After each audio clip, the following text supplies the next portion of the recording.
Tony और Ultron के बीच लड़ाई तेज हो गई, जो जहाज से आसमान तक फैल गई। दोनों ने हवा में एक दूसरे का पीछा किया और आखिर में टोनी ने मौका देखकर अल्ट्रॉन को दीवार में उड़ा दिया।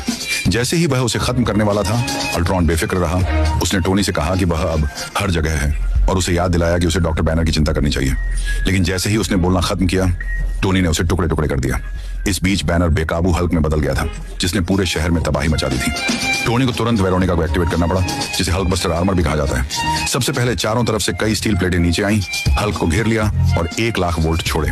लेकिन हल्क जितना ज्यादा स्टिमुलेट होता गया, वह उतना ही मजबूत होता गया। उसने कई मीटर दूर मुक्का मारा, जिससे स्टील की प्लेटें जमीन में धंस गईं। हालात काबू से बाहर होते देख टोनी ने हल्क बस्टर आर्मर को वापस चालू किया। टोनी ने हल्क को समझाने की कोशिश की, लेकिन बैनर का नाम सुनते ही हल्क और भी खूंखार हो गया। टोनी पर कारें घुमाने लगा। टोनी ने कोई रहम नहीं दिखाया और हल्क को जोरदार लड़ाई में जमीन पर गिरा दिया। लड़ाई के दौरान हल्क टोनी की पीठ पर कूद गया और आयरन मैन आर्मर को खोलने लगा। अच्छी बात यह थी कि आर्मर का फायदा यह था कि इसे खुद से करने की ज्यादा क्षमता थी। एक बार जब कोई खराब हिस्सा पता चलता, तो ये रियल टाइम में फिर से बनाने के लिए तुरंत नए हिस्से लगा देता।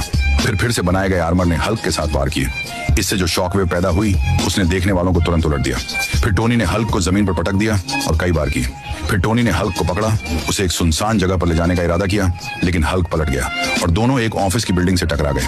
फिर टोनी ने हल्क पर एक लेफ्ट घुमाई, उसके बाद एक लेफ्ट हुक मारा, जिससे हल्क के दांत टूट गए। इससे हल्क का गुस्सा भड़क गया और अब टोनी की बारी थी, जिसे बुरी तरह पीटा गया। हल्क ने अपना आर्मर उतार दिया और दोनों ने जमीन से आसमान तक लड़ाई की। जब टोनी ने फिर से पार्ट्स बुलाने की कोशिश की, तो हल्क ने उसे एक मुक्का मारकर रोक दिया।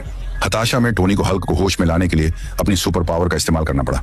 उसने जल्दी से पूरी बन रही बिल्डिंग को उठा लिया और फिर हल्क और उसके आर्मर को उसमें पटक दिया। बैनर मलबे से रेंगते हुए धीरे धीरे होश में आया। क्रिएटिविटी से भरा शहर, अनगिनत घायल आम लोग। मीडिया की पूछताछ ने एवेंजर्स को सुर्खियों में ला दिया और बैनर अपने कंट्रोल खोने के लिए बहुत पछतावे में, मुसीबत से बचने के लिए कुछ समय के लिए अंधेरे में अपने घर वापस जाना पड़ा। सबको सेटल करने के बाद थॉर उस रहस्य का पीछा करने के लिए अकेला चला गया